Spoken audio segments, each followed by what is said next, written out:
What's going on, guys? Welcome back to the channel. This is the first official Q&A on the channel. I hope you guys are going to enjoy this. We pulled questions from YouTube comments, so if you ever have questions, make sure to post those below. Pulled it from IG posts, Twitter, everywhere. If you guys ever have questions in the future, make sure to post those, send those over, and we'll get to a Q&A in the future. But enjoy this one. Got a lot of topics to cover, and let's get into it. Talk a little bit about your pre-race routine and kind of like your mindset going into a race. Pre-race routine for me is, I'm not superstitious, but I am superstitious. Two of the things that I always like to get done prior to a race, especially big races, are I always like to get a fresh haircut. For me, like the whole look good, race good thing is true. I always usually shave right before a race, haircut, I shower right before I leave for the track. So every time I try to be like well-groomed, ready to go, just in my head, it's like look good, feel good, run good. All that I think plays into it. And when it comes to like the pre-race anxiety, the pre-race mental preparation is big for me. I think the bigger the race, the earlier in the week I start to prepare for it. And as the race kind of comes up, the closer I am to the race, the less I try to think about, the more precise I am with my thoughts. I really try to narrow it down to like 3 simple thoughts, especially going into like the call room and the warm up on the race day. I try to keep it really, really simple, have all of my race strategies out of my head, and I'm focusing on like 3 simple things to think about on the day of the race. What's your relationship with junk food look like? The relationship with junk food is a tough one. Me and junk food go way back. I've always been a sweet guy. I was like, ever since I was a kid, I was always like a sweet tooth. Still have a huge sweet tooth, though for me, it's something that's extremely difficult to cut out. I'm a candy guy, like a sugar candy guy. I love like cupcakes, cookies, ice cream. I used to be addicted to ice cream, it seemed like. Stories go back to college, yes, my roommates, I had like a plastic 3-drawer thing that literally was just junk food. But I have gotten a lot better as I've gotten further into my career. But still to this day, like I've got gummy bears in the house, I've got, Sour Patch Kids. I'm a sweet tart rope guy now, that's like my go-to.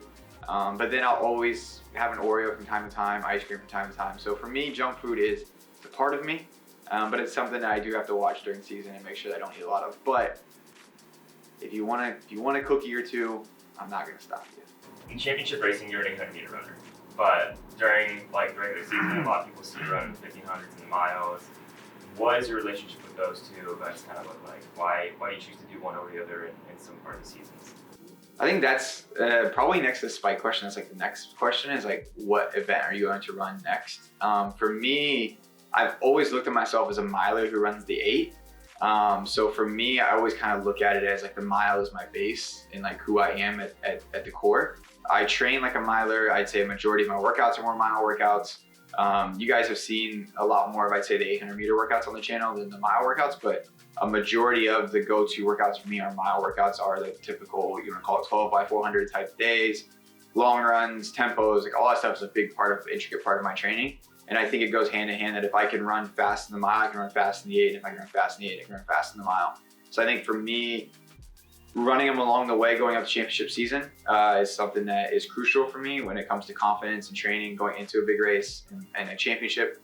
And then when it comes to championship, it really bases around, when I sit down with my coach, we look at it and say, what is our best opportunity to medal at the World Championships or Olympics? And that's what we look at it as, is what is our best avenue to go to in championship? And that is kind of decided earlier in the season because there's a little bit of a focus on what's going on as far as races to run and specific meets. But we do look at it all the way up to the championship race as far as where we're going to go and what direction we're going to go. And it has landed the 800, obviously almost every year we've run it. But there is always that discussion of 1500. So can't tell you what I'm exactly going to run this summer. I'd say probably leaning towards the 8, but I can't rule out the 1500 by any means until I literally walk up to the line at 800 and scratch the 1500. Are there any big meets on your calendar that you'd like to race in the season? I think always for me, like Bowerman Mile is always on my list. Like Prefontaine, whether it's the 8 or the mile, is always to be something I always look forward to.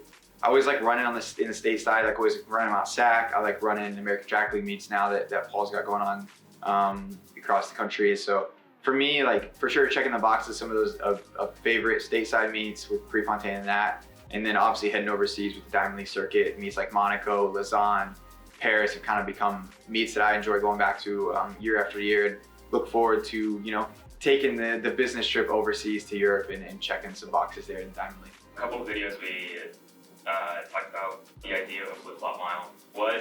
time you could run with 8 inches of snow on a track? The flip-flop mile was really cool because that's something I've always talked about with my college teammates. So that was like cool to kind of see the discussion. Some of you were very confident in what you could run or what I could run. I was impressed. I would be impressed if you ran those. 8 inches of snow, I think would be, it gotta be, in my head, I think if you broke 8 minutes, 8 inches of snow is a lot. I think if you broke 7 minutes, you were I think that's really good. I think maybe like 6:30 to 6 minutes if you're like rolling. But 8 inches of snow is a lot because it's like slick. But it get easier each lap, I guess, if you're running in the same. So maybe 6:20 is my like go-to number. How did you originally get into running? Where did that kind of start? What did that training look like? So for me, the first time I ever ran track and field was in like the Hershey track and field system with like my gym class, and we enjoyed it. A couple friends did it, and then moved into junior high. Friends asked me like, "Hey, you should do this. Like our older brothers do this. You should do it with us. It's a lot of fun." And then year after year, it kind of progressed that way. Like junior high was just like for fun. Then it became like, oh, I can be good at conference level.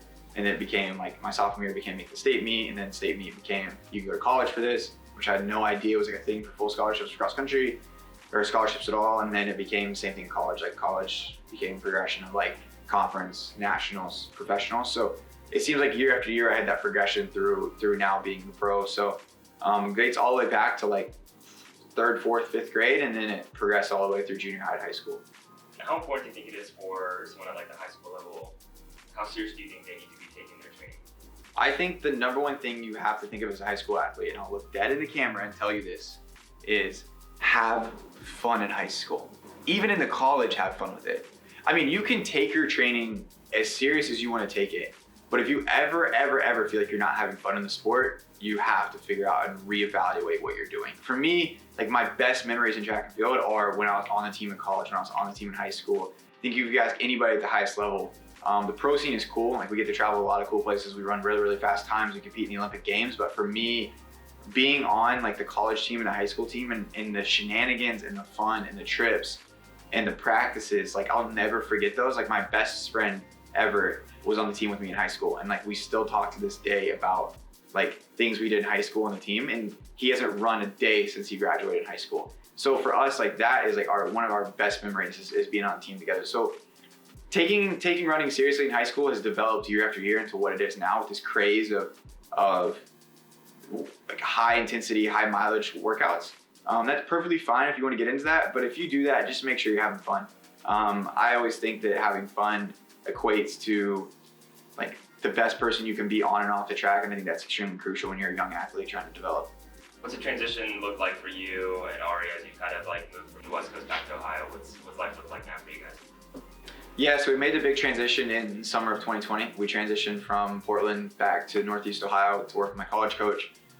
For us, it was I'd say it wasn't a smooth transition is what I think it could have been. Obviously, we had felt like we established our roots in Portland. We were enjoying time there, and then kind of had to make a pretty big decision to move across the country. And obviously, for her, it was not an easy decision or an easy thing to pick up and move to the Midwest. Her being Southern California and living in Oregon and now moving to Northeast Ohio is not necessarily glitz and glamour, but she was a trooper and supported the decision and was all in. And I think now that we're really starting to get settled in Northeast Ohio, we really do love it there. It's a big city with small town feel, and we really do enjoy that. We've developed a lot of good relationships with friends and family there since we moved back, and with my coach and in the training environment, and her dance business has taken off. So I think it wasn't the easiest of decisions or the easiest initial transition, but as we've settled in, we were joking the other day that she's become a true Midwesterner as she's been wearing a vest all weekend in New York with 12 inches of snow on the ground versus wearing a big heavy winter coat that she would have wore a year ago. Now she's just wearing a vest out. So we're becoming true Midwesterners. What do you like to do outside of running? Like what are your big go-to hobbies and things that you enjoy? I think number one is obviously just spending time with Ari. I think that's like the number one box I try to check is just we spend so much time with her business and with my training that when we get in much time, it's literally just like binge watching TV shows. I think that's like our go-to hobby. We're big TV show people. And then for me personally, like I'm big into sports cards. You guys probably seen on the channel and on my Instagram. I do a lot with the sports cards. now, and then in the summer, golfing is my getaway. So I'd say sports cars and golfing are my two big things. And then just spending time with Ari, spending time with family and some of our friends and their kids, and just kind of being a normal person and not an athlete as much as I can is really crucial for me to keep a level head and approach training with the right mindset. I think my biggest advice to people who potentially are like kind of caught up in it or have trouble with finding themselves off the track is you have to be able to leave track at the door when you go to the office, and when you come home, be who you are. Obviously everybody understands in the sport that like being an athlete and being especially a track and field athlete is a 24/7 job. Everything you put in your body, every minute you sleep, everything you do outside of running does affect you on the track. So obviously I'm not saying go out and party with your friends or go out and, you know, eat junk food every night instead of being an athlete. But you can for sure be an athlete and still be who you are when you walk in the door. For me, there's kind of this like cliche term of like when I leave for the office, which is obviously go for a run or go to the track or the trail, wherever I am. I put my backpack on and walk out the door. I kind of become like the athlete, and I become, you know, go into my 9-to-5 job like somebody else would. And then when I come home, I kind of take my backpack off and I take a second. That's kind of when I click back on and hey, I'm Clayton, the husband, the friend, like whoever I want to be outside of running. And obviously I'm watching what I'm doing. I'm not, you know, ignoring the fact that I'm an athlete, but I'm a husband first and I'm a person first versus an athlete. And I think that's crucial for me to be able to approach every day of training with that kind of hungry, motivated approach, and also then be at home and be down to earth and be, you know, in the moment with what I'm doing and enjoy what I'm doing. So I think that's the easiest way. I'd say the biggest advice is go to the office, be the athlete, come home and be who you are at home. What are some videos that you're excited to make this season? Some videos I'd say are, I still want to like show you guys a lot more of the workouts. There's a lot of workouts that I do that I haven't been able to show on the channel. I think that's like the first box. I want to walk you guys through a true day in the life. Everybody asks for that, but it's not that exciting, but we can show you guys that. I want to show you guys a lot more of my lifting routine. I think that's something that a lot of people ask about is how I lift, and I do lift drastically different than I did 3 years ago, and probably drastically different than a lot of other mid-distance guys lift. But I think it'd be really cool to show you guys that. I want to walk you guys through my warm-up and my cool-down routine, some of my recovery, different things like that to kind of show you guys what all goes into this behind the scenes. And my whole goal of this channel was to kind of pull the curtain back on the professional life, especially as a middle distance guy. I feel like it's a very, I want to say like sheltered area of the sport. I think middle distance, nobody wants to share their training as much as what other like event groups do. So for me, kind of pulling back that curtain and then giving you guys an avenue to be able to connect with me more on almost like a personal level and show you guys the journey through the season. So anything that checks those boxes would be awesome. If you guys have suggestions, make sure to drop them below. Always down to see those suggestions and questions and comments about videos, and we see those. I see all of those and walk through them and discuss those. So let me know if you guys have any suggestions. How well do you know some of your regular competitors, like on a personal level? Do you see each other outside of just on the track, or what's that look like? Yeah, for me, like I think the 800 and the miles are very like kind of close knit group, just like everybody other group is. But I kind of feel like I have friends in all event groups. So for me, off the track, it's really cool. I mean, we're interacting on social media all the time. A couple of guys were in my wedding. They were at my bachelor party. They were at my wedding. I mean, when I come to a meet, there's a core group of guys that every time I see them, we're grabbing dinner, we're grabbing lunch, grabbing breakfast, talking about, you know, who we're cheering for, what sports team we're watching, or whether or not like what we did in the off season or trips we took or anything going on. So there's a lot of like back and forth banter. I mean, we spend a lot of time on the circuit. There's a lot of time spent in hotels overseas and in the US where there's not much to do other than sit at dinners. That would be a cool video. Probably would never be able to do it, but like if you could just strap a GoPro to my head and see what I do at a meet day, it's literally just sit in a hotel room, go to breakfast for 2 hours, come into the room for 2 hours, go to lunch for 2 hours, go upstairs for 2 hours, go to the track for a little bit, and then go to dinner for like 3 hours. That's the day of the life of a Diamond League athlete. We spend a lot of time at lunches and dinners and breakfasts just chatting and doing nothing. So there's a lot of interaction amongst athletes on the circuit, and it's really cool because we've all developed this kind of supportive relationship amongst each other. Like we want to see each other succeed. Like I was watching the 800 at Milrose, cheering on the US guys and in other event groups and watching them, like watching Ryan Krauser try to break the world record, whatever happened with that. Like, things like that. Always cheering on people in other event groups and within my event group when I'm not competing against them, making sure that hopefully they're succeeding, cheering them on is always kind of how we work. I guess the question on everybody's mind is, what's going on with the spikes? Man, the spikes are a topic of conversation. They have been for the last year, it seems like. Ever since I wore the Max 5s at trials, it seems like that's the question of the people. For me, and my advice to every single one of you who run, is pick a spike that fits you. Don't pick a spike that everybody else is running in. For me, I have a little bit wider of a foot, and I'm aggressively of like an instep on my left foot when I run on the track, so I have to have a spike that almost like perfectly fits my foot. Otherwise, I get really bad hot spots and I'm just uncomfortable in them. So for me, I always choose a spike that is comfortable and I feel the best in on race day. So don't worry about if it's a super spike or if it's not a super spike. Choose what's comfortable to you. I've wore the Max 5s, the Super Flies, the Mambas, a potato head spike I used to wear, like all these different spikes. And every time I've chosen the spike on race day that I feel the most confident in on that day. So who knows what I'll be racing in next, but that's my biggest advice to all of you, is choose a spike that's comfortable to you and you're confident in.